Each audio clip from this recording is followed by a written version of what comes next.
안녕하십니까. 소중한 나 무한 행복 소나무 시간입니다. 여러분들 만나 뵙게 되어서 진심으로 반갑습니다. 2600여 년 전 서가모니 부처님 당시의 일입니다. 그 성 안에 어떤 남자가 살고 있었는데 이 남자가 엄청나게 못되게 사람들의 물건을 훔치고 온갖 못된 짓을 하는 그런 도둑놈이 있었다고 합니다. 그런 어떤 도둑이 있었는데 이 도둑이 어느 날 소문을 듣게 됩니다. 스님들이 모여 살고 있는 사원에 아주 값비싸고 귀한 항아리가 있다라는 소문을 듣게 됩니다. 아마 어느 신도님들이 아마 스님들에게 그 사원에 보시를 한 항아리인가 보죠. 아주 귀한 항아리가 사원에 있다라는 얘기를 듣고 요 도둑이 패거리를 모아가지고 사원에 들어가서 몰래 그 값비싸고 귀한 항아리를 훔치고자 마음을 먹고 계획을 짜기 시작합니다. 그래서 늦은 저녁에, 늦은 밤에 패거리들과 함께 은근슬쩍 사원에 들어가서 그 값비싸고 귀한 항아리가 어디 있는지 막 찾아보게 됩니다. 항아리가 어딨지? 항아리가 어딨지? 그러다가 항아리를 아무리 찾아도 찾을 수 없는 그런 상황 속에서 강당에 스님들끼리 모여서 비구 스님들끼리 토론하는 내용을 듣게 됩니다. 그때 언뜻 스님들이 무슨 토론을 하냐면 서로 이런저런 얘기를 하다가 하늘 세계에 살고 있는 천인은 하늘천 사람인 하늘 세계에 살고 있는 천인은 하늘 세계 사람들은 눈을 깜빡일 때 느리게 깜빡이고 사람은 인간 세계의 사람은 눈을 깜빡일 때 빠르게 깜빡인다. 요걸 이제 토론하고 있는 겁니다. 뭐 별걸 다 갖고 토론하고 있죠. 근데 우리 인간 세계 속담에 눈 깜짝할 사이에 라는 표현이 있지 않습니까? 눈 깜짝할 사이에. 그래서 우리가 눈을 빨리 감았다, 빨리 눈을 뜨지 않습니까? 그래서 깜빡하고 이제 눈을 빨리 떴다 감았다 떴다 감았다 눈을 깜빡깜빡거리지 않습니까? 근데 그 스님들 토론하는 게 하늘 세계에 사는 사람들, 천인들은 눈을 깜빡일 때 느리게 떴다 감았다 느리게 깜빡이지만 인간 세계 사람들은 눈을 깜빡일 때 빠르게 깜빡인다 라는 소리를 딱 듣게 됩니다. 그러니까 이 도둑놈이 참 저 중들은 할 일도 없다. 뭐 별 말 같지도 않은 것 같고 서로 토론하고 있냐? 저 뭐 하는 거야? 뭐 그렇게 생각을 하면서 결국 항아리를 찾지 못하고 사원에서 아무 소득 없이 나왔다고 합니다. 그렇게 좀 시간이 지난 뒤에 그 당시에 그 성과 나라를 다스리고 있는 왕이 있었는데 외국의 어느 상인이 이 왕에게 아주 귀하고 귀한 보물 마니주라는 보석을 왕에게 선물을 올립니다. 그래서 우리 불교 경전에 보면 마니주 혹은 마니보배 마니라는 표현이 나오거든요. 불교 경전에 나오는 보석 중에 가장 으뜸되는 보석을 마니주라고 부릅니다. 마니주. 그 귀하고 귀한 마니주 보석을 선물 받은 이 왕이 탑에 있는 기둥에다가 그걸 딱 걸어놨다고 합니다. 그걸 보고 요 강 큰 도둑놈이 야, 저거 정말 값비싸고 귀하고 세상에서 쉽게 찾아볼 수 없는 보석이구나. 저걸 내가 몰래 훔쳐야 되겠다 해가지고 요 강 큰 도둑놈이 그 왕이 걸어놓은, 기둥에 걸어놓은 보배구슬, 왕이 걸어놓은 그 마니주를 이 도둑놈이 몰래 그걸 훔쳐가게 됩니다. 마니주가 사라졌다는 걸 발견하고 왕이 막 화를 내면서 분노에 떨면서 당장 도둑놈을 잡아라. 당장 도적놈을 잡아라. 이 보석이 어디에 있는지 신고하는 사람에게는 큰 상금을 내리겠다. 현상금까지 내걸어서 요 보배 행방을 찾았지만 몇 날 며칠이 지나도록 이 보석이 어디로 사라졌는지를 찾을 수가 없었다고 합니다.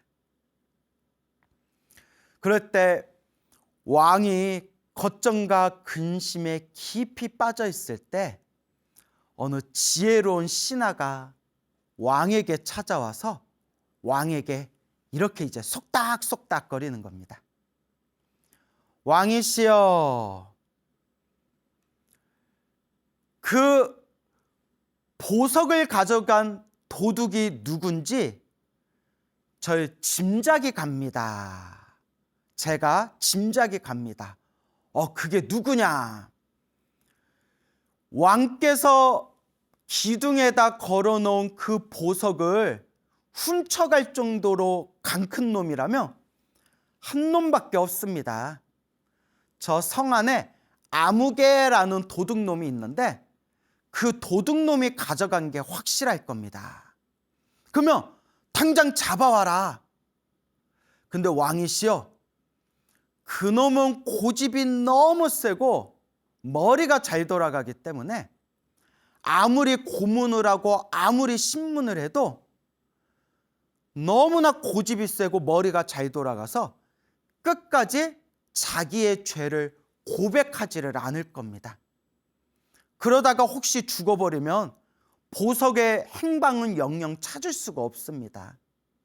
그러니 보석을 찾으려면 그 도둑놈을 살살 잘 꿰어가지고 그 보석이 어디에 있는지, 보석이 어디에다 숨겼는지 그 행방을 알아내는 게 더 중요한 일일 겁니다.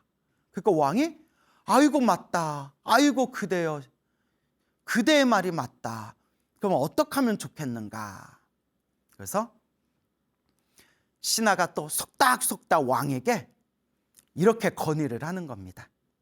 왕이시여, 그 도둑놈을 불렀다가 아주 맛있는 술을 실컷 먹인 뒤에 술에 취해가지고 골아떨어졌을 때 그 도둑놈을 궁전에 화려하고 아름다운 방에 갖다 놓고 아주 예쁜 여인들, 아주 예쁜 미인들을 그 옆에서 시봉하게 하는 겁니다.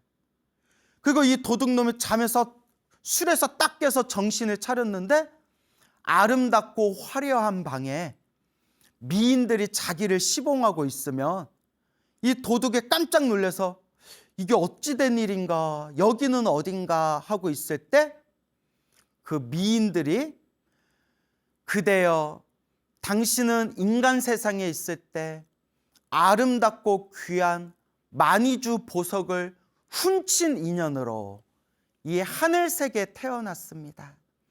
그대가 보석을 훔친 그 인연으로 하늘색에 태어났습니다. 그런데 그대여, 당신이 인간 세상에 있을 때 훔쳤던 그 마니보배, 그 마니주 구슬을 인간 세계 어디에다 숨겨뒀습니까? 라고 미녀들이 살살 꿰어내면 거기에 홀딱 넘어가 가지고 자기가 훔쳤던 마니주가 어디에 있는지 행방을 밝힐 수가 있을 겁니다. 그러니 왕이시여, 이렇게 꾀를 내어서 그 도둑놈에게 보석을 어디에 숨겼는지 알아내는 게 중요할 것 같습니다. 그러니까 왕이 아이고 참으로 좋은 방법이다. 억지로 고문을 하고 신문을 해서 알아내는 것보다 그렇게 꾀를 내서 알아내는 방법이 더 좋을 것 같구나. 그렇게 왕이 허락을 합니다. 그래서 이 지혜로운 신하가 자기 부하들하고 막 이렇게 이제 작전을 짠 뒤에 그 도둑놈을 살짝 불러냅니다. 어찌어찌 도둑놈을 불러낸 뒤에 잔치에 초대를 해가지고 아주 귀하고 아주 맛있는 술을 자꾸 권해서 그 도둑놈이 술을 많이 마시고 꽐라로 만들어버립니다. 꽐라. 우리 술 먹고 정신줄 놓아버리면 야 꽐라 됐다 이러죠. 꽐라 이렇게 정신을 잃어버리게 됩니다. 너무 술에 취해가지고 정신을 잃은 그 도둑을 저 궁궐로 데리고 가서 왕이 쓰던 넓고 화려하고 아름다운 방에다 그 도둑을 눕혀놓고 사전에 작전을 짰던 아름다운 아주 곱고 아리따운 미녀들을 그 방 안에다 다 집어넣고 술에 취한 그 도둑의 옆에서 그 도둑을 이렇게 정성껏 시봉을 하도록 옆에서 시중을 들도록 그렇게 작전대로 명령을 내립니다. 그러다가 시간이 지나고 난 뒤에 술에 취해서 정신을 잃었던 그 도둑이 여긴 어디지? 난 누구? 여긴 어디? 하면서 이제 정신을 딱 깼는데 한 번도 본 적 없는 화려하고 아름다운 방 안에 눈이 휘둥그레야 할 정도로 너무나 아름다운 미녀들이 도둑인 자기를 주변에 이렇게 둥글게 에워싸고 있는 겁니다. 이걸 보고 도둑이 놀래가지고 여긴 어디지? 내가 여기 왜 있지? 이 아름다운 방은 어디고 이 아름다운 여인들은 누구지? 하고 막 정신을 못 차리고 있을 때 그때 이제 작전대로 미녀들이 그 아름다운 미인들이 도둑의 마음을 이렇게 휘어잡고 옆구리를 꾹꾹 찌르면서 이렇게 얘기하는 겁니다. 그대여, 그대는 인간 세상 있었을 때 왕이 아끼던 그 보석을 훔친 인연으로 이 하늘색에 태어나게 된 겁니다. 와 하면서 막 박수를 치는 겁니다. 아니 도둑질을 했는데 하늘색에 태어날 리가 없죠.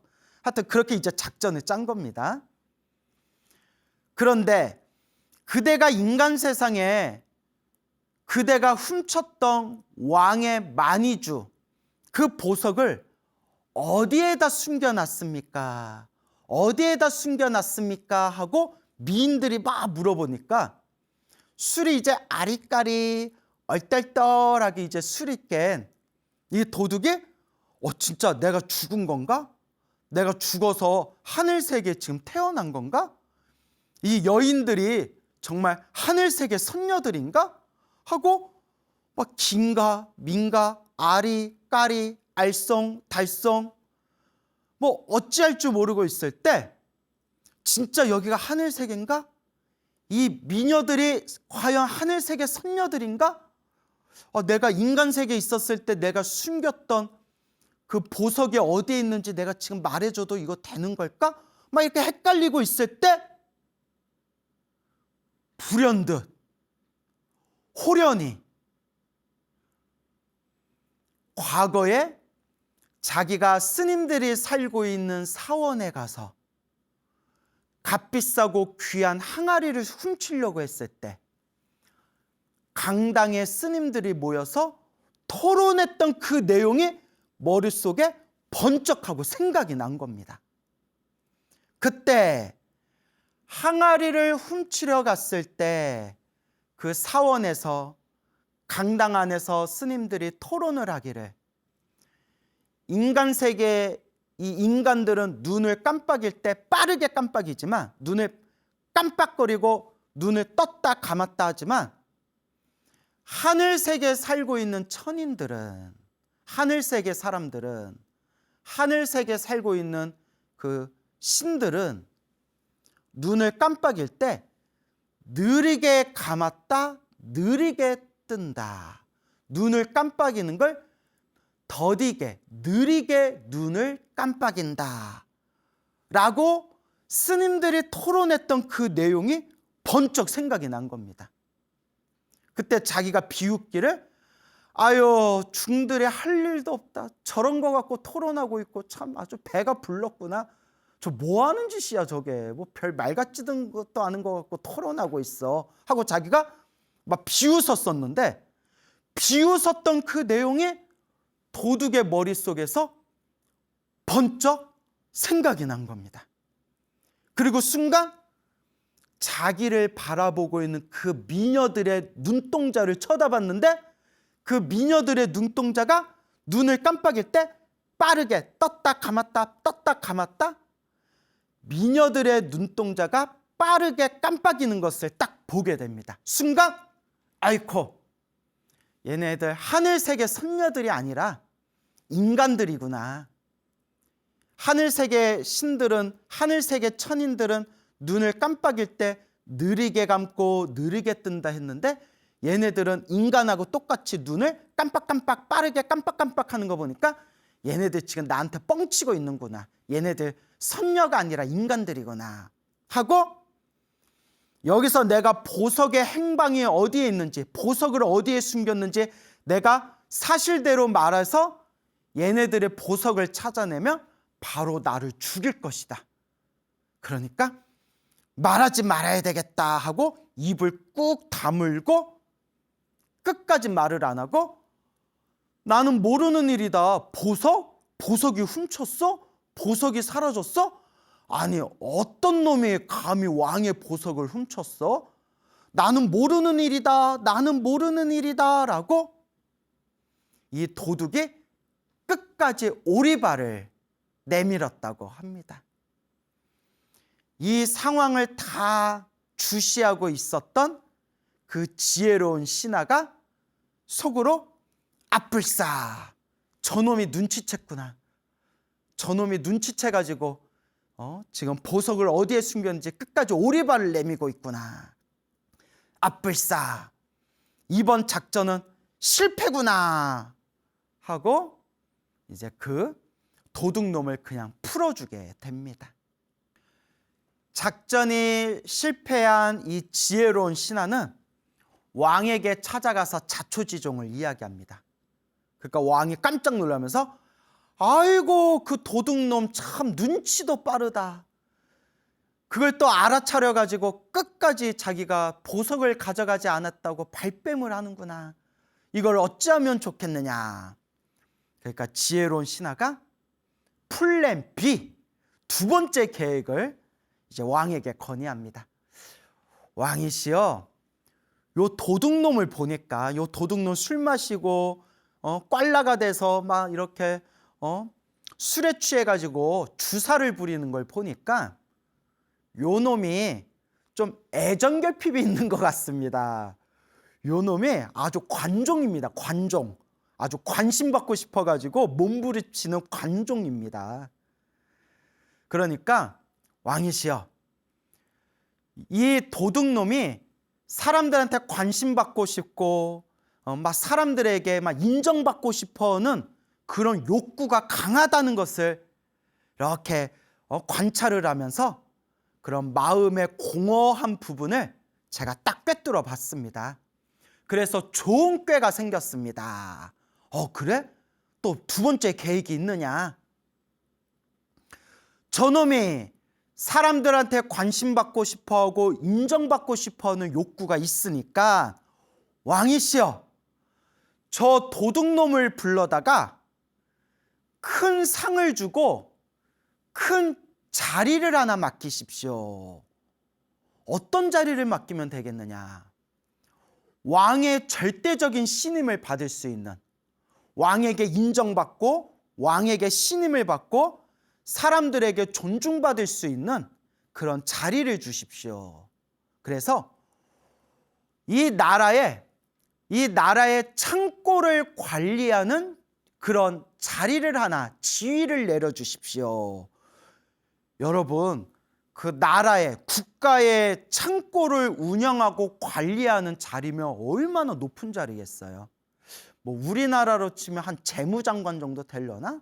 뭐 잘은 모르겠지만 하여튼 나라의 곳간 창고, 왕과 나라의 보물 창고라든가 그런 창고를 운영하는 그런 큰 자리를 내려주십시오라고 지혜로운 신하가 딱 건의를 합니다.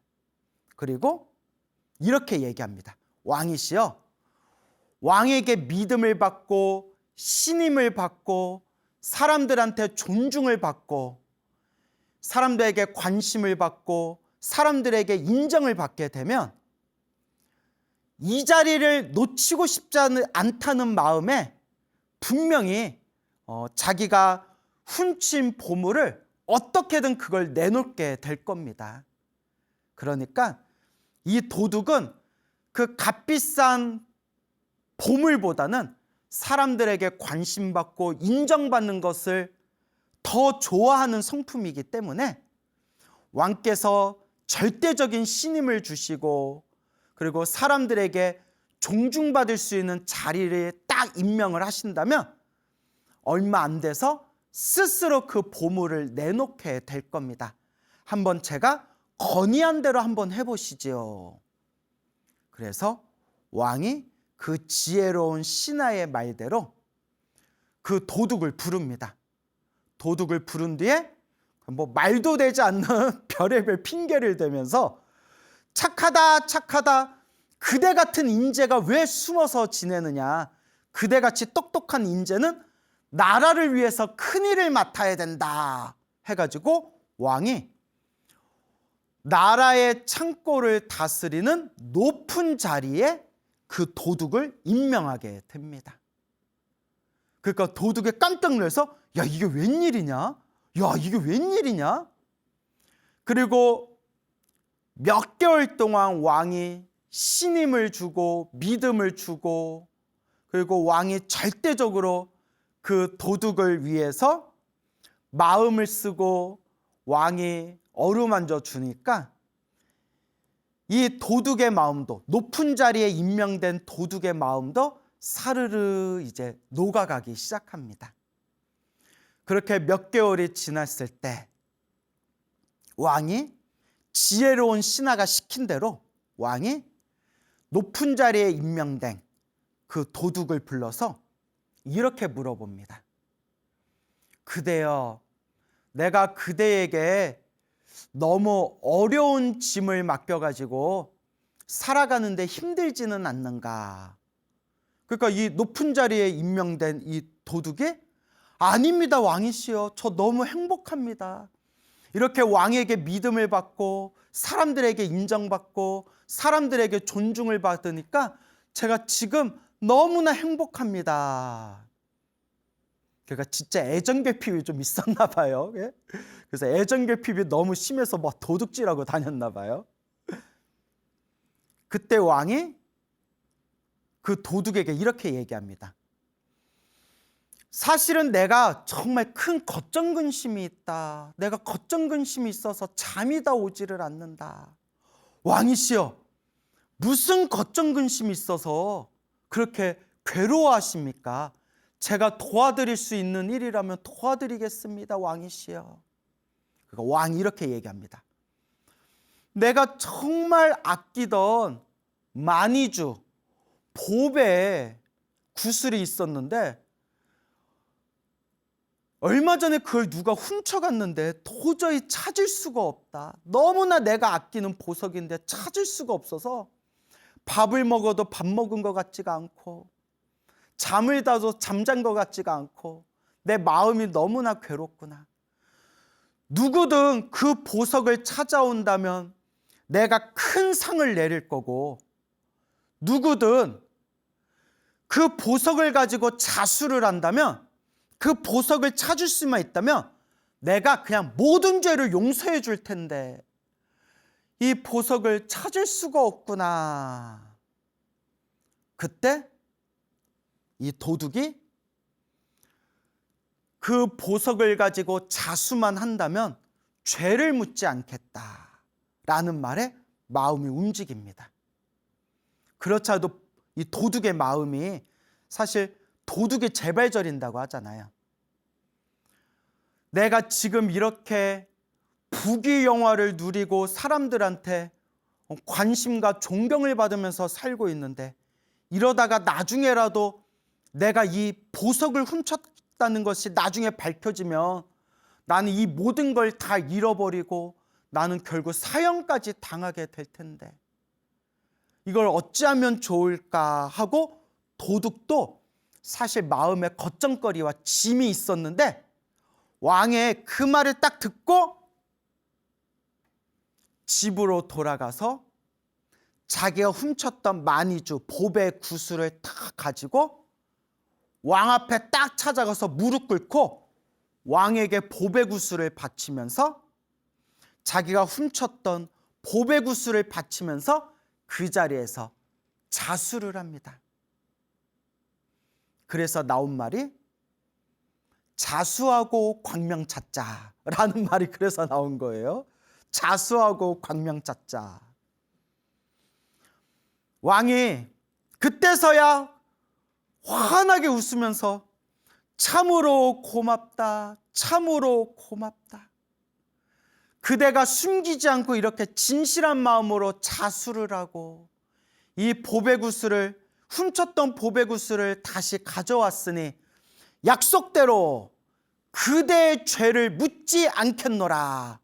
자수하고 보배구슬을 그대로 가져왔으니 전날의 일은, 과거의 일은 다 덮어버리고 다시는 죄를 말하지 않겠노라 하면서 왕이 모든 걸 용서하자 이 도둑이 엄청난 감동을 받게 됩니다.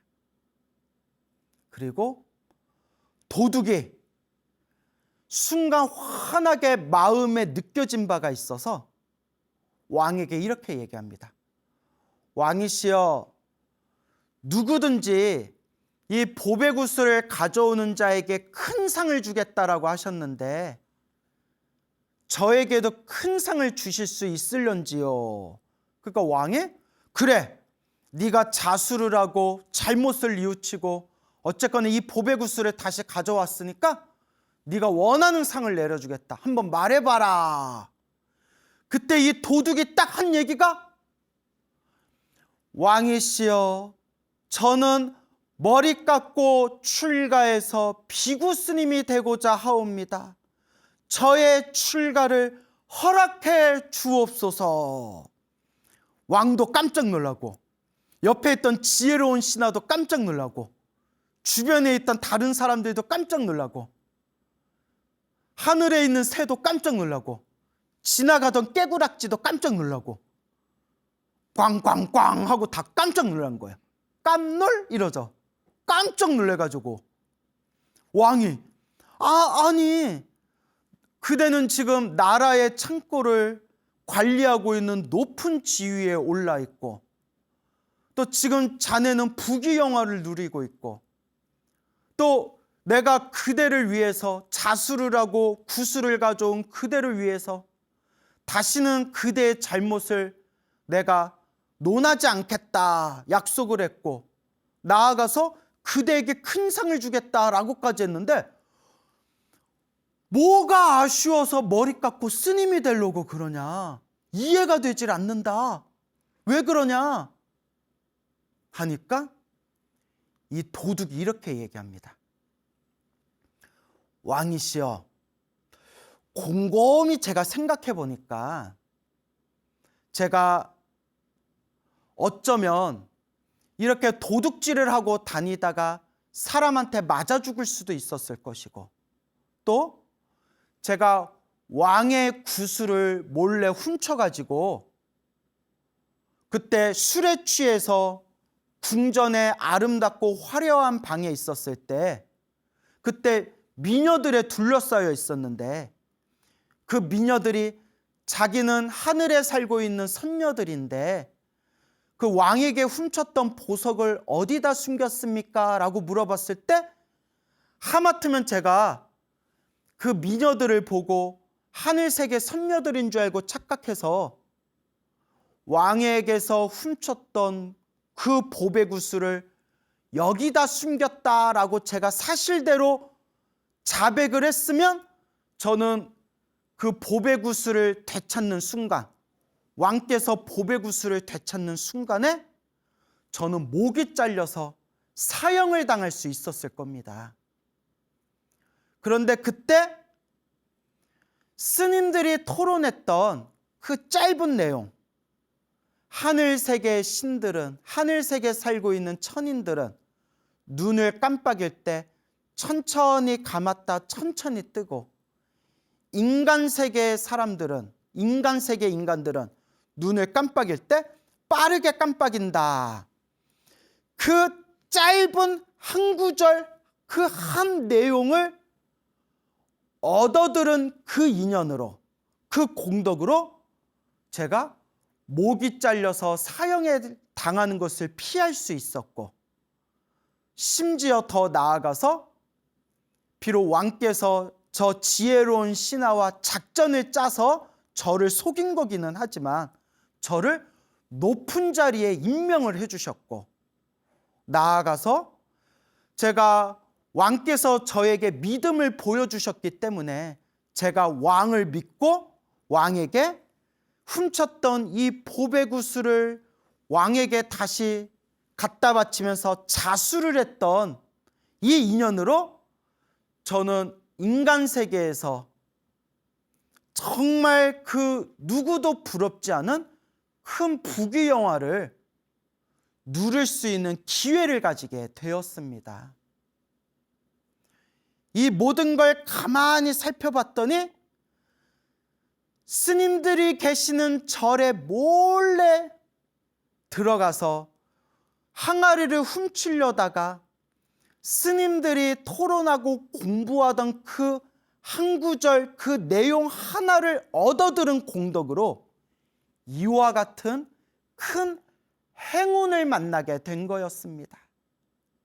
근데 왕이시여, 제가 하늘세계 천인들은 눈을 깜빡일 때, 눈동자를 깜빡일 때 천천히 느리게 깜빡이고, 인간세계 인간들은 눈동자를 깜빡일 때 빠르게 빨리 깜빡인다 라는 그 내용 하나만 배웠는데도 이렇게 엄청난 행운을 얻었는데, 제가 그 스님들이 공부하는 부처님의 가르침을 제가 더 많이, 더 깊이 공부를 한다면 제가 얼마나 더 큰 공덕을 얻겠습니까? 그래서 저는 머리 깎고 출가하고 스님이 돼서 부처님의 가르침을 공부하고자 하옵니다 라고 하니까 왕도 감동을 하고, 옆에 있는 지혜로운 신하도 감동하고, 그 자리에 있는 수많은 사람들도 다 함께 감동하고, 하늘을 날고 있던 새도 감동하고, 지나가고 있던 깨구락지도 감동하고, 모두가 그 자리에 있는 모든 사람들이 감동하고 감탄하게 됩니다. 그때 왕이 이렇게 얘기합니다. 그대의 출가를 왕으로서 허락하노라. 부디 머리 깎고 출가하여 부처님 제자가 되어 수행자가 되었을 때 열심히 수행하셔서 큰 깨달음을 얻어 널리 우리 중생들을 제도해 주십시오라고 그 도둑의 출가를 허락하게 됩니다. 그리고 그 자리에서 그 도둑은 진심으로 개과천선을 하고 부처님이 계신 사원으로 찾아가서 부처님 발 아래 머리 깎고 출가해서 비구스님이 되었고, 그 뒤로 열심히 수행해서 얼마 되지 않아 모든 번뇌와 망상이 사라진 거룩한 성자 아라한이 되셨다. 아라한이 되어 하늘세계 신들과 모든 인간들의 존경을 받는 거룩한 성자 아라한이 되어 널리 중생을 제도하셨다라는 이야기가 우리 불교설화에 자세히 전해지고 있습니다. 와, 여러분 너무 감동적이죠? 맞습니다. 우리 불교에서는 이렇게 이야기합니다. 천하의 못된 놈도, 세상에서 가장 착한 사람도 결국 한 끗 차이래요. 한 끗 차이래요. 세상에서 가장 착한 사람과 세상에서 가장 못된 흉악한 사람이 그냥 우리 이성의 눈으로 볼 때에는 하늘과 땅만큼 차이가 있는 것처럼 느껴져도 근본적인 입장에서 꿰뚫어 보면 한 끗 차이래요. 한 끗 차이. 그 한 끗 차이가 뭐냐? 이 마음 어떻게 쓰는가? 이 한 마음 어떻게 사용하는가? 딱 내 이 마음을 어떻게 쓰냐에 따라서 부처님도 될 수 있고 아라한도 될 수 있고 지옥에도 떨어질 수 있고 흉악한 인간이 될 수도 있대요. 요 마음, 이 마음 어떻게 쓰느냐 한 끗 차이가 착하고 위대한 사람이 될 수도 있고 못되고 아주 흉악한 사람이 될 수도 있다는 거예요. 마음. 아, 마음이요. 그래서 여러분, 우리 깨달음을 얻으신 큰 스님들이 한결같이 하신 말씀이 있죠. 팔만대장경을 한 글자로 만들면 마음심, 마음심자가 된다. 결국 불교의 핵심은 마음, 이 마음을 어떻게 사용하느냐, 이 마음을 어떻게 닦느냐, 이 마음을 어떻게 깨치느냐. 그래서 부처님을 산스크리트어로 붓다라고 부른대요. 붓다의 어원을 살펴보면 눈을 뜬 자라는 뜻이 있대. 눈을 뜬 자, 눈을 떴다, 눈을 뜬 자. 그러면 무슨 눈을 떴느냐? 마음의 눈을 떴다. 마음의 눈을 뜨신 분, 그분이 바로 부처님이라는 거예요. 그래서 이 못된 이 도둑놈도 마음 하나 그 마음 하나 딱 바꾸는 순간 그 자리에서 머리 깎고 출가해서 부처님의 제자가 돼요. 결국은 그 못된 도둑질하던 그 못된 도둑놈이 하늘세계 신들의 존경을 받는, 하늘세계 신들과 인간들의 존경을 받는 위대한 성자 아라한이 되셨다라는 것을 우리가 되새겨봐야 됩니다. 여러분, 불자라면 마음을 닦아야 합니다. 마음을 깨달아야 합니다. 불교의 핵심은 마음, 바로 이 마음입니다.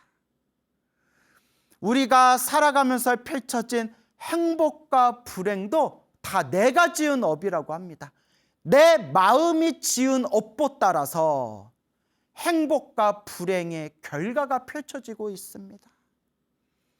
내가 지금 살아가는 삶이 행복하신 분이 있다면 수없는 과거 전생부터 이 마음을 잘 쓰신 분들이고, 스님, 인생을 살아가는 게 너무 힘들고 괴롭고 답답해요, 인생이 너무 힘들어요 하는 분들은 이런 얘기해서 정말 미안하고 죄송하지만 과거 전생부터 마음을 잘 못 썼기 때문에 그 업보를 받고 있는 것이다. 그러면 어떻게 해야 되느냐? 해답은 수행밖에 없다. 수행.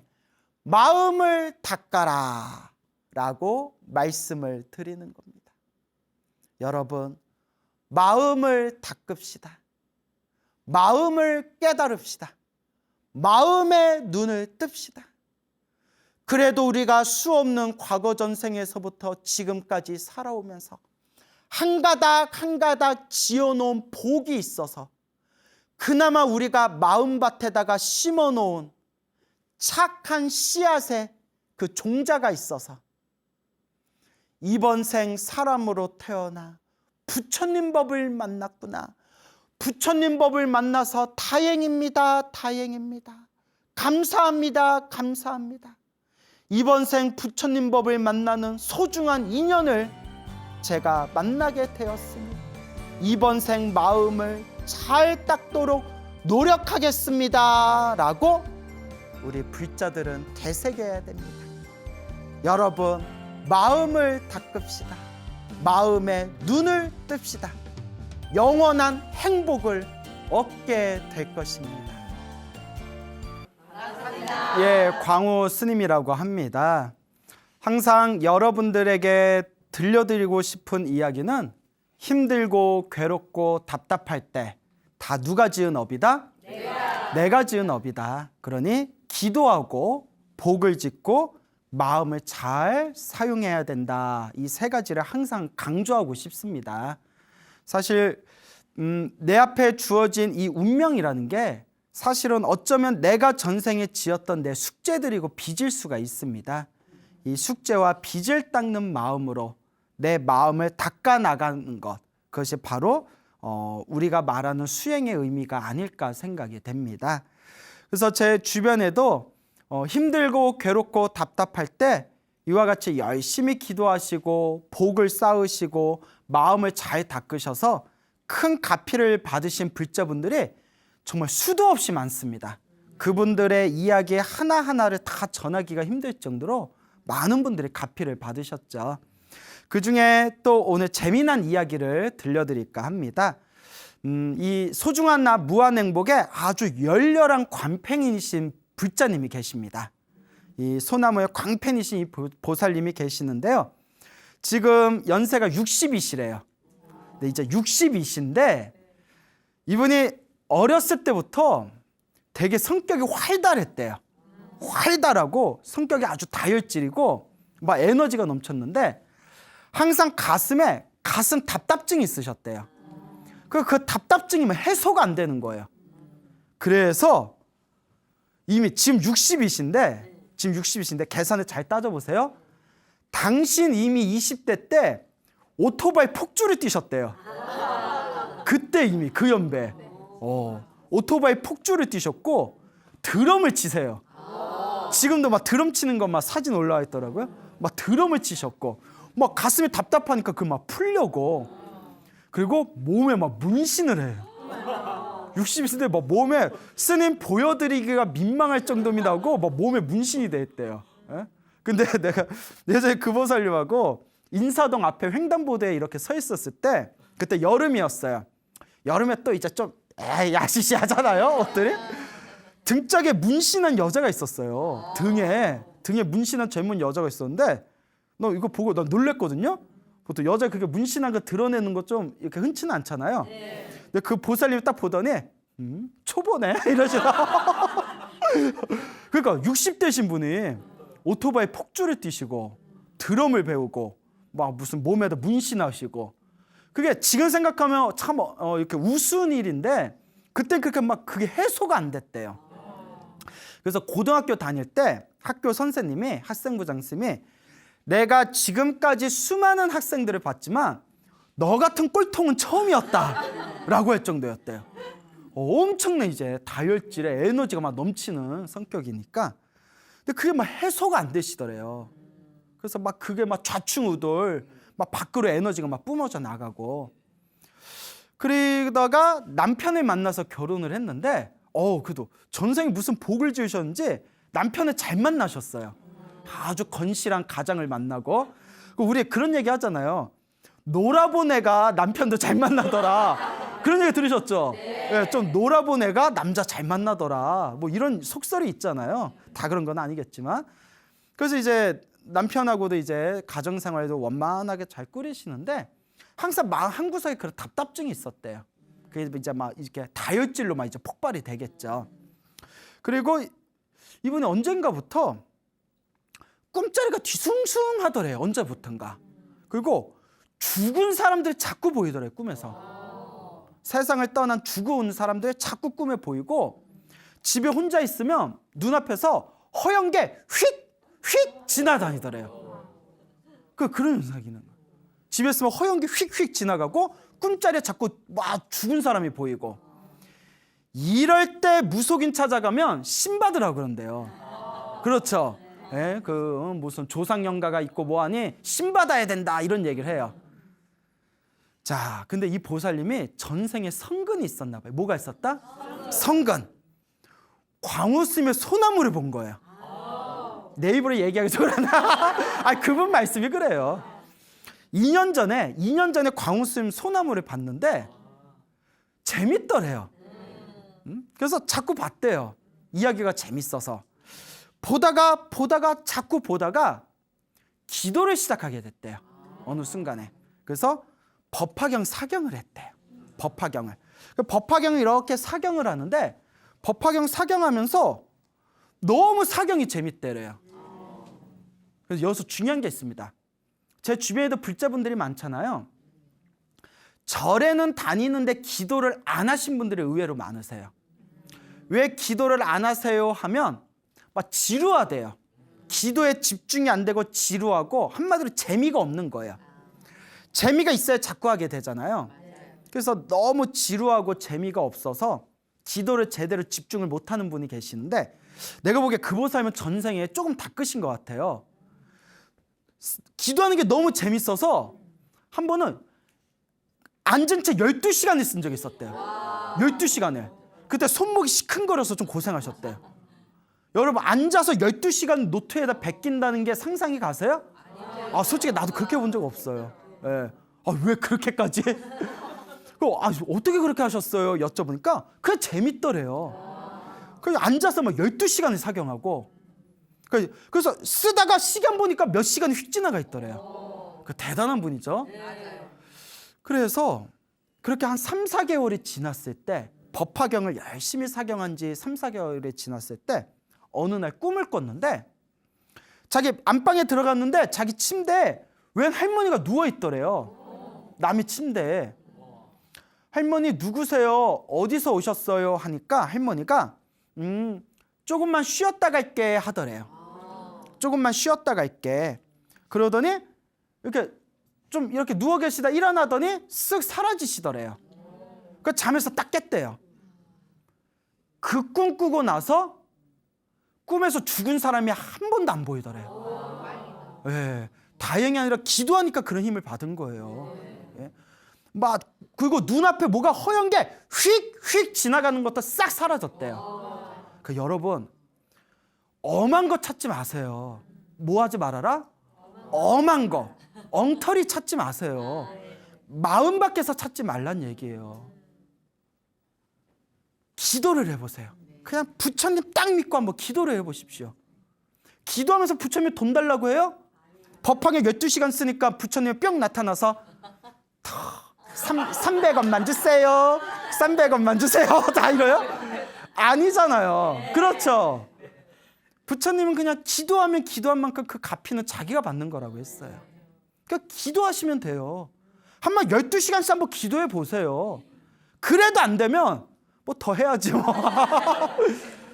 그래서 눈앞에 휙휙 뭐가 사라지고 꿈자리에 자꾸 죽은 사람이 보이는 게 싹 사라지더래요. 그리고 이제 그렇게 기도를 하다가 계속 이제 너무 재밌어서 이제 법화경 사경을 하면서 가장 놀라운 게 그 가슴 답답한 게 사라지더랍니다. 그토록 자기를 괴롭혔던 가슴 답답한 게 사라지면서 마음이 그렇게 편안하더래요. 제가 기도하시는 분들 공통점이 뭐냐면, 스님, 기도하면 일단 마음이 편안해져요 라고 하더라고요. 일단 마음이 편안해져요. 그러니까 마음이 편안해지니까 짜증이 덜 나는 거예요. 짜증이 덜 나니까 주변 사람들이 그렇게 좋아하는 거예요. 하루는 이렇게 가족분들하고 오셨어요. 뭐 언니, 동생, 조카들하고 왔는데, 우리 동생이 불교 만나서 기도 시작한 뒤로 성격이 변해서 너무 좋다고. 옛날엔 말도 못했대요. 엄청 싸나웠대요. 볶아 먹는 습관에서 복 짓는 습관으로 바꿔나가고 있는 거예요. 짜증이 사라지고 마음이 편안해지고 갑갑함이 사라지고. 그래서 남편이 공처가였나 봐요. 애처가라고 하죠. 애처가. 집에 들어오면 항상 마누라 눈치를 봤대요. 딱 봐서 부인 눈치부터 보는 거예요. 오늘 어떤가? 막 이렇게. 그 남편이 자기를 되게 부담스러워했는데, 남편분이 착하시죠? 불교를 만난 뒤로 남편이 부처님으로 보이더래요. 그래서 남편한테 맨날 아침에 문자 보냈대. 우리 부처님 오늘도 좋은 하루 되세요 하고 부처님 좋은 말씀 하나씩 보낸대요. 그 남편이 그렇게 기분이 좋은 거예요. 어쩌다 바빠서 남편한테 아침 문자 안 보내면 띵동 하고 문자가 날아온대요. 왜 안 보내? 이러면서. 그렇게 금슬이 좋아지고 자기 성격이 변화되는 거예요. 여러분, 기도하고 불교 공부했는데도 성격이 까칠한 사람들은 둘 중에 하나예요.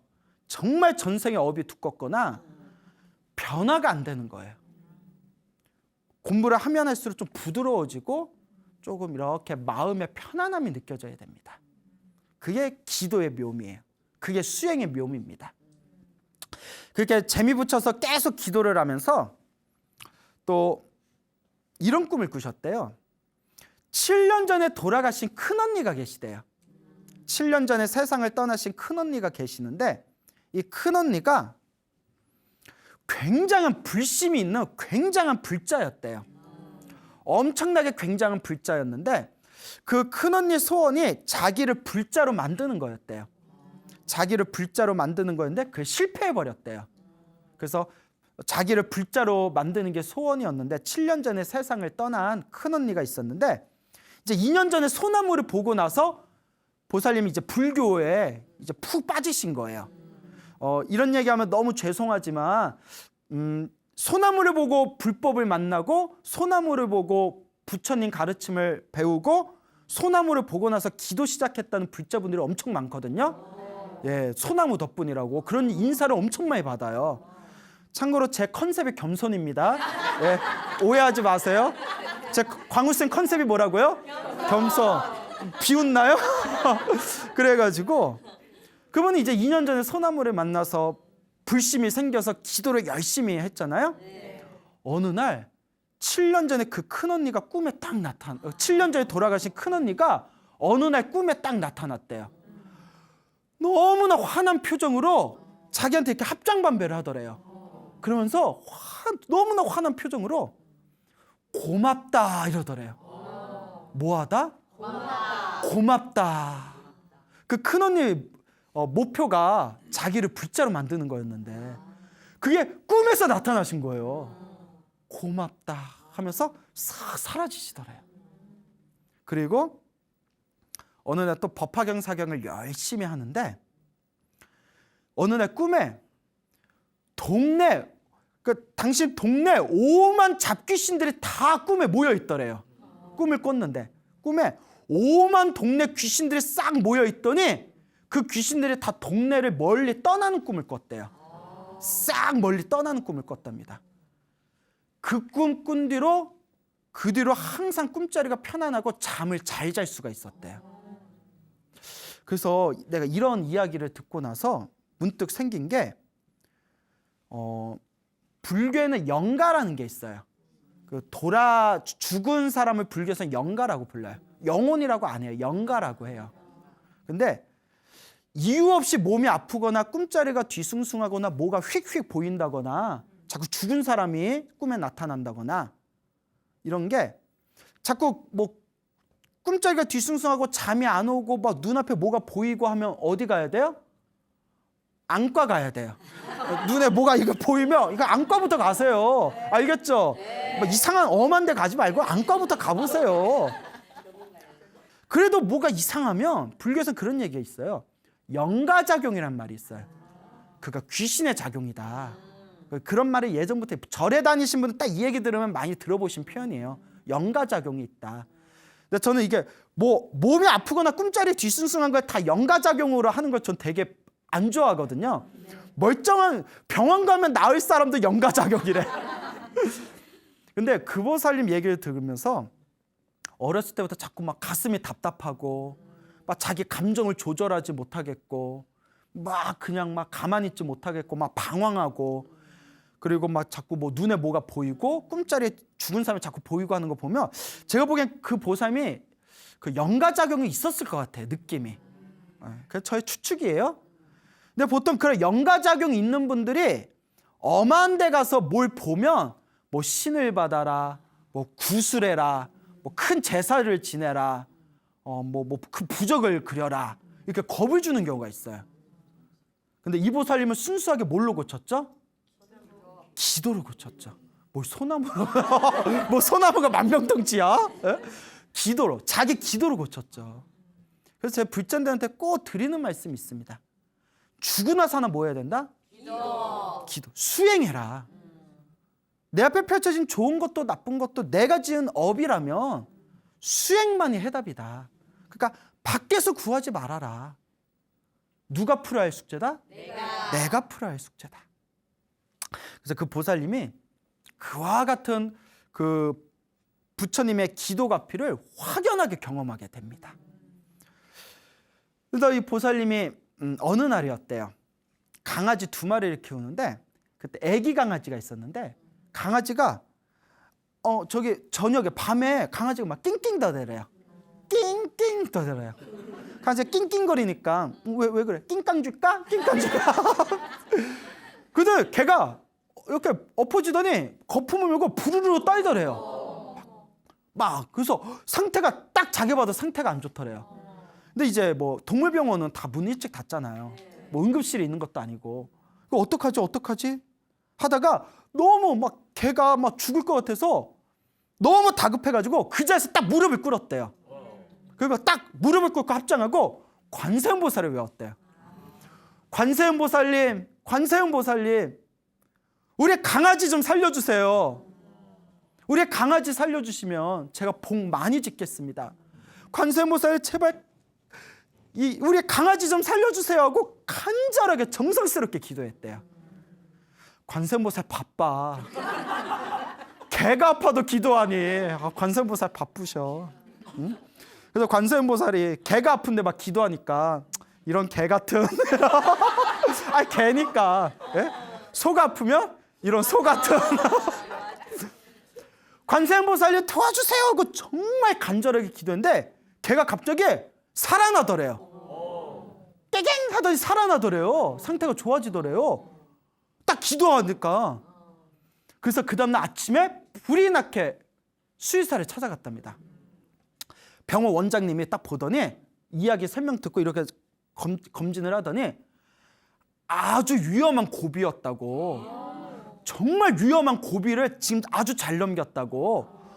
도대체 밤에 무슨 응급처치를 했길래 이 고비를 이렇게 잘 넘겼냐고. 정말 죽을 상황이었대 걔가. 그래서 보살님이 솔직하게 얘기했대요. 관세음보살한테 기도했어요 하니까 원장님이 막 배를 잡고 웃더래요. 황당하잖아요. 그러니까 이 보살님이 뭐 그러거나 말거나 자기는 정말 그렇게 하니까 걔가 살아났다고 깨갱거리면서. 그러면서 스님 정말 저는 부처님을 믿습니다. 또 얼마 전이었어요. 이 보살님이 얼마 전에 우리 불교 TV BTN에서 달라이라마 한국인 친견법회를 갔거든요. BTN에서 그 보살님도 따라가셨는데 달라이라마 친견법회 가시기 전날인가 전전날에 너무 심한 독감에 걸리셨대요. 아주 지독한 감기 몸살에 걸려서 이거 뭐 약으로도 되지가 않더래요. 어떡하지? 이거 이제 내일이면 이제 여행 가야 된다는 이거 어떡하지? 막 이러고 있으면서 막 그 부처님을 생각했대요. 그래서 딱 잠이 들었는데 자기 이게 길을 가고 있는데 어느 여자가 부르더래요. 여자가. 딱 보니까 생생하게 기억나더래요. 위에는 하얀색 옷을 입고 아래는 검은색 바지를 입고 있더래요. 하얀색 이제 블라우스에 뭐 검은색 바지를 입고 있는데 일로 와봐라 하더니 이렇게 뭐 약을 주더래요. 요거 받아라. 그래서 이렇게 약을 줘서 약을 딱 받았는데 곤약 있죠, 곤약. 곤약이더래요. 곤약같이 생겼더래요. 곤약같이. 그래서 예 고맙습니다 하고 다시 길을 가는데 뒤에 쿵쿵쿵쿵 소리가 나서 봤더니 집채 많은 코끼리 3마리가 그 여자한테 가더래요. 너무 놀래가지고 여자가 다칠까 봐 어머 저거 어떡해 하고 이렇게 갔는데 코끼리 3마리가 그 여자랑 그냥 편안하게 쉬고 있더래요. 코끼리 3마리가 다 와서 여자 그 주변에서 편안하게 쉬고 있더랍니다. 아우 다행이다 하고 다시 길을 가는데 갑자기 눈앞에 젊은 스님이 나타났대요. 예? 광우 스님을 닮은 젊은 스님이 나타나서 왜 내가 늙어 보여? 그래서 젊은 스님이 나타나더니 그 보살님 정수리 위에다가 손을 이렇게 올려놓더래요. 다 올려놓고 믿습니까? 예, 아니에요. 미안해요. 장난이에요. 정수리 위에 손을 딱 올려놓고 딱 손을 올려놓는 순간 온몸이 이렇게 시원해지더래요. 그러면서 그 젊은 스님이 예, 이제 괜찮을 겁니다 라고 이렇게 미소를 짓더래요. 이제 괜찮을 겁니다 하는 순간 꿈에서 딱 깼는데 그 지독한 감기 몸살이 싹 사라졌대요. 예, 가피 받았죠. 야, 싹 사라지고 온몸이 너무 상쾌하고 개운해서 그게 저한테 집중하시더라고요. 정말 죽다 살아났는데 그 꿈 꾸고 나서 싹 사라졌다고 그 자리에서. 근데 아까 코끼리가 나타났다고 했잖아요. 그 여자한테. 그 보살이 법화경 사경을 많이 했다고 했죠. 법화경 마지막 품 28품에 보면 이름이 권보현보살품이에요. 보현보살. 보현보살의 특징이 뭐냐? 코끼리를 타고 다니세요. 문수보살은 문수, 지혜를 상징하는 문수보살은 사자를 타고 다니시고 보현보살은 코끼리를 타고 다니세요. 근데 그 보살이 무슨 기도를 많이 했다고 했죠? 법화경 기도를 많이 하고 법화경 마지막 장이 보현보살품이에요. 내가 그걸 얘기해 줬더니 보살이 깜짝 놀라면서 자기는 보현보살이 코끼리 타고 다닌다는 것도 몰랐대요. 그러니까 꿈에서 자기한테 약을 주신 보살님이 거기에 몇 마리 코끼리가 세 마리 코끼리가 편안히 쉬고 있는 거예요. 내가 법화경 사경을 많이 해서 보현보살 가피 받았나 보다. 야, 참으로 이런 걸 경험하신 분들은 기도 가피에 대해서 부정할 수가 없어요. 꼭 경험해보지 못하고 체험해보지 못하는 사람들이 비방하고 비난하고 의심하고 의혹을 일으킵니다. 제가 그래서 하는 얘기예요. 한번 해봐라. 마음을 비우고 정말 한번 정성껏 해봐라. 불보살 가피가 항상 우리와 함께하고 있다.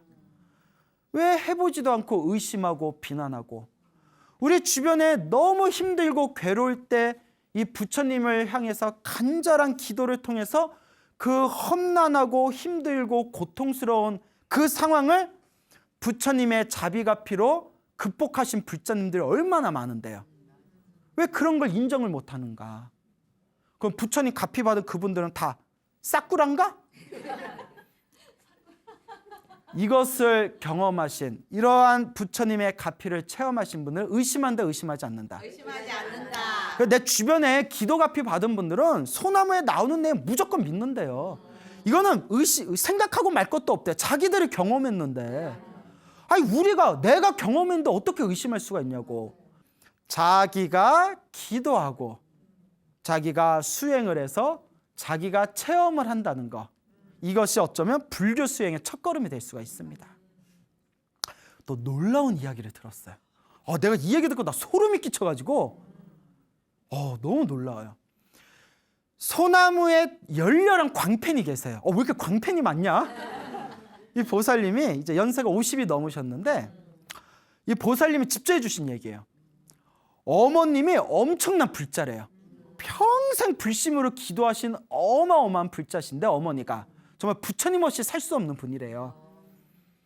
근데 자기도 어머니 따라서 절은 열심히 다녔는데 기도는 별로 열심히 안 했대요. 그러다가 어느 날 10년 전쯤에 너무나 힘들고 너무나 괴롭고 너무나 답답한 일들을 겪었대요. 사람 일이란 게 한 번 일이 안 풀리니까 계속 일이 안 풀리고 꼬이더래요. 너무 힘들고 답답할 때 어머니가 자기의 모습을 보고 딸아, 기도 한번 해봐라. 지금이 기도할 때인 것 같다. 기도 한번 해봐라. 어머니의 간곡한 말씀에 한번 사람이 너무 힘들면 뭐라도 부여잡고 싶거든요. 그러니까 너무 힘들고 괴로우니까 교회도 가고 절에도 가고 성당에도 가는 거예요. 그거라도 뭐 의지하면 뭐가 될까 싶어서. 근데 저는 항상 드리는 말씀이 있습니다. 가는 걸로는 부족하다. 가기만 하면 가기만 하는 건 부족하다. 뭘 해야 된다? 기도하고 복을 줘야 돼요. 그냥 쫄랑쫄랑 가는 것 갖고는 안 돼요. 기도도 어설프게 하면 안 돼요. 예? 1,000원짜리 이렇게 똑 놓고 도와주세요. 끝! 뭐 이렇게 될 일도 안 되겠다. 정말 정성스럽게, 간절하게, 뭐 쌀 하나, 뭐 초 하나 올려놓고, 그냥 108배 한 번 한 것 같고, 되네, 안 되네, 이러지 말고, 정말 간절하고 정성스럽게 할 수 있어야 됩니다. 그 제일 중요한 거. 꾸준히 하는 게 중요해요. 보살님이 그 지푸라기라도 부여잡고 싶은 심정으로 기도를 시작하셨어요.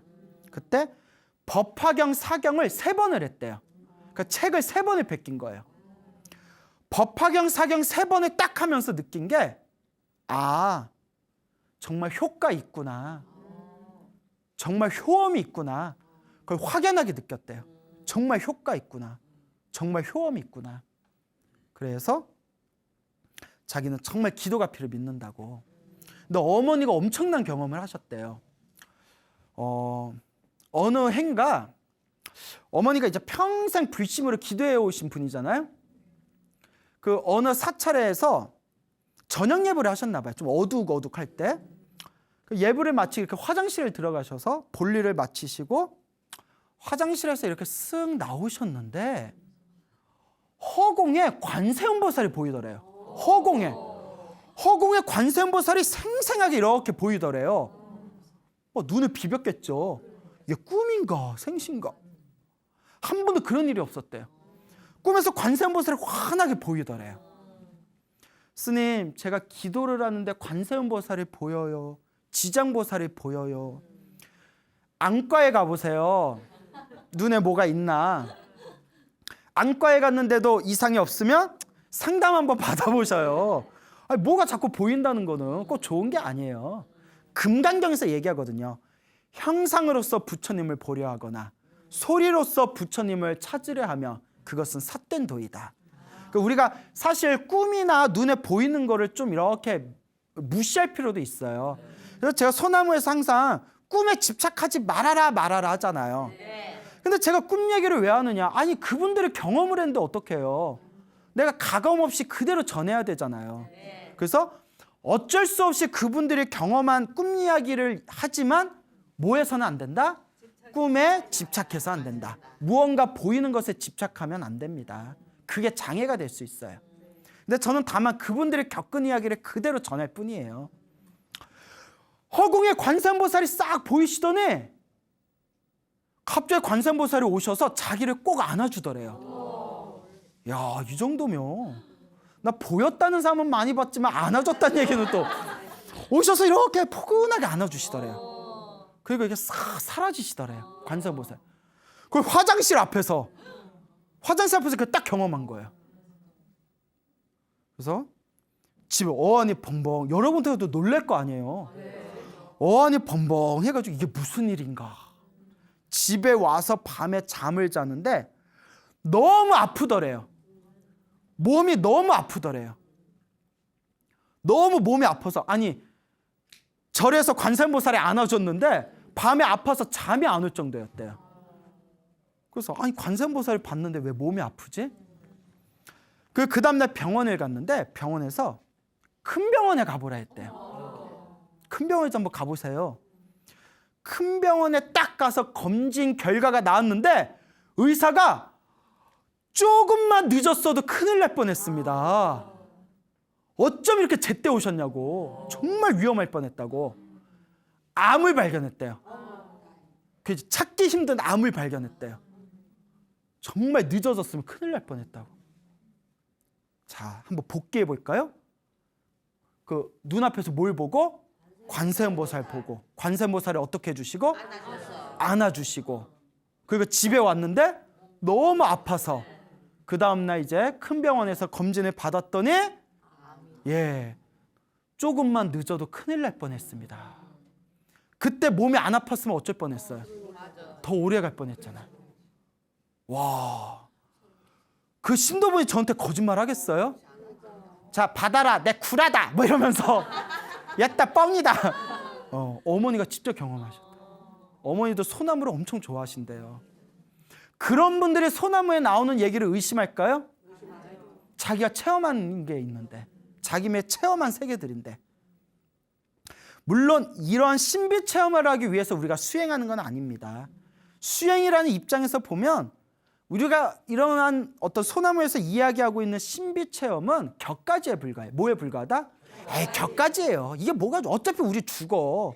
뭐 빨리 죽나 늦게 죽나 차이지. 격가지인데 이런 격가지를 소나무에서 왜 강조를 하느냐? 부처님과 보살님의 가피가 분명히 있다라는 걸 증명해주고 싶어서 그런 거예요. 책에 나오는 이야기가 다 거짓이 아니다. 그렇기 때문에 우리가 기도를 하면서 수행을 하면서 우리 앞에 펼쳐지는 이 가피는 뜬 이야기들이 아니다.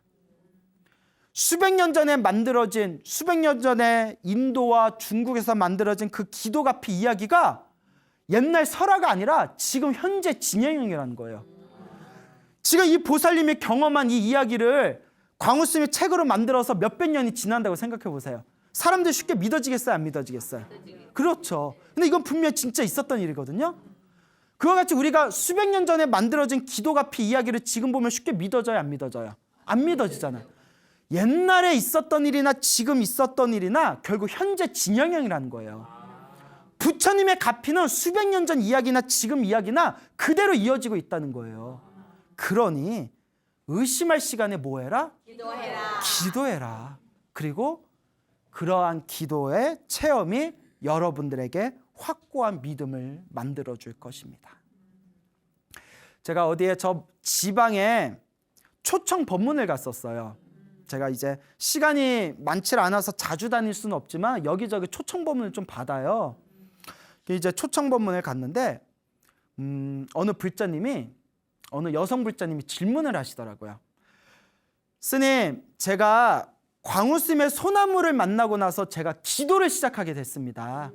불교를 귀의하게 되고 기도를 시작하게 됐는데, 스님, 제 나름대로 열심히 기도한 것 같은데 저는 그런 가피나 체험이 없습니다.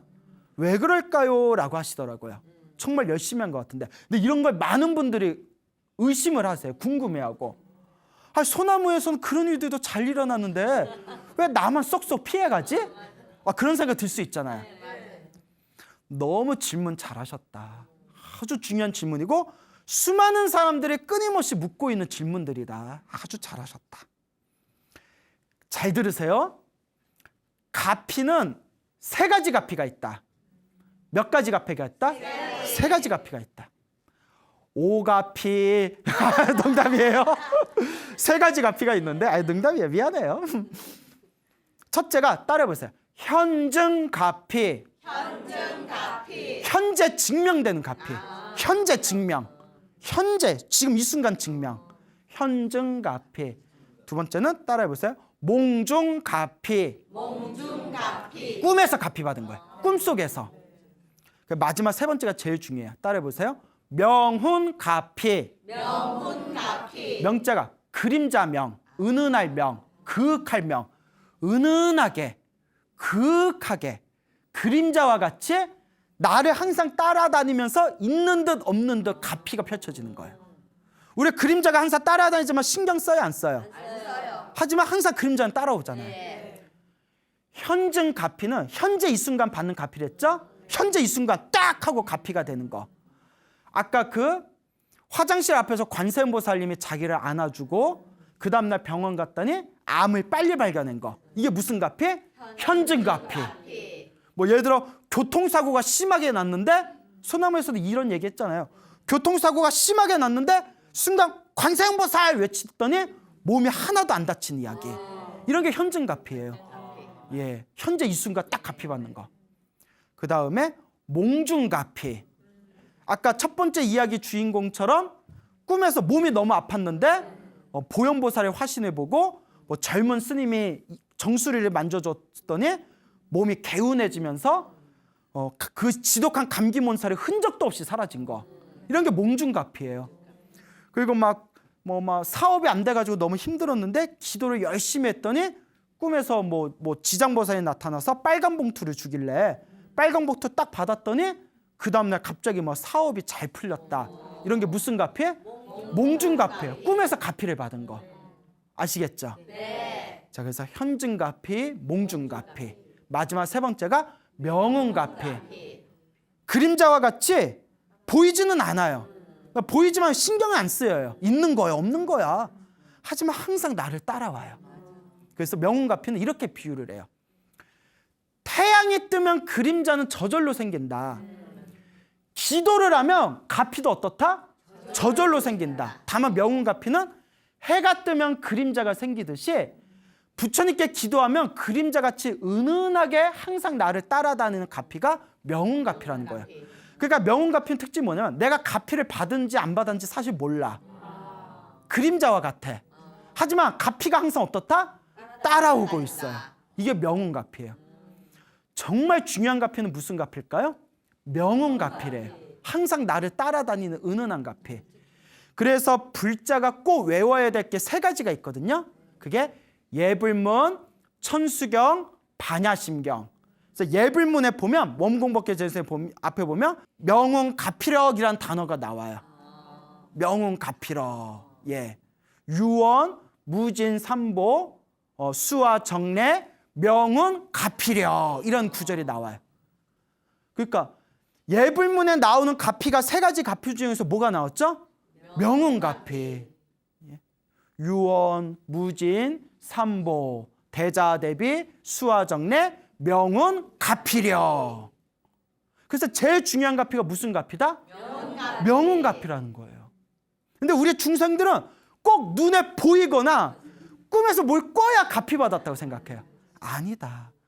내가 당장 느껴지는 게 없고 내가 당장 효험 보는 게 없고 내가 당장 효과 보는 게 없어도 이미 기도한 순간 뭐가 있다? 가피가 있다는 거예요.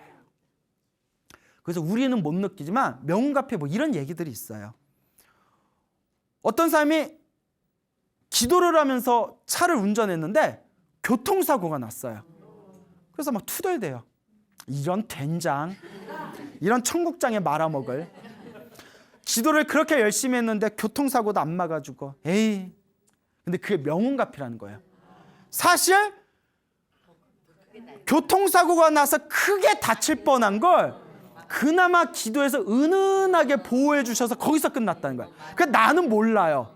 나는 모르지만 분명히 뭐가 있었다? 가피가 있었다는 거예요. 무슨 말인지 알죠? 네. 기도를 열심히 했는데 아들이, 딸이, 자식이 시험에 똑 떨어졌어. 아, 나 이제 절에 안 가. 기도 빨았어. 아, 절에 안 가. 소나무 다 개뻥이었어. 나 절에 안 가. 이런 생각이 들 수 있겠죠. 그런데 사실 그나마 기도를 안 했으면 아들이나 딸이 엇나갈 수도 있었는데 그나마 가피가 있었기 때문에 그냥 시험 떨어진 걸로 그렇게 끝났다는 거예요. 어쩌면 더 안 좋은 상황이 펼쳐질 수 있는 걸 그나마 기도해서 여기서 멈췄다는 거예요. 그게 무슨 가피다? 그게 명운가피란 거예요. 그 명운가피는 우리가 알아보기가 힘들어요. 현증가피는 딱 느껴지고 몽중가피는 꿈에서 보는데 명운가피는 이게 있는 건지 없는 건지 이게 밥인지 죽인지. 그런데 사실 부처님의 가르침은 큰 스님들의 가르침은 이런 명운가피가 더 중요하다고 했어요. 그래서 그 보살님께 말씀드렸죠. 보살님 열심히 기도했다면 분명히 가피가 있는 겁니다. 다만 우리가 느끼지 못하고 있을 뿐입니다. 눈앞의 효험과 눈앞의 효과에 집착하지 마시고 이번 생 내 복을 짓고 내 선업을 닦고 내 공덕을 쌓는다는 마음으로 그렇게 꾸준하게 수행해 나가시면 됩니다라고 제가 말씀을 드렸습니다.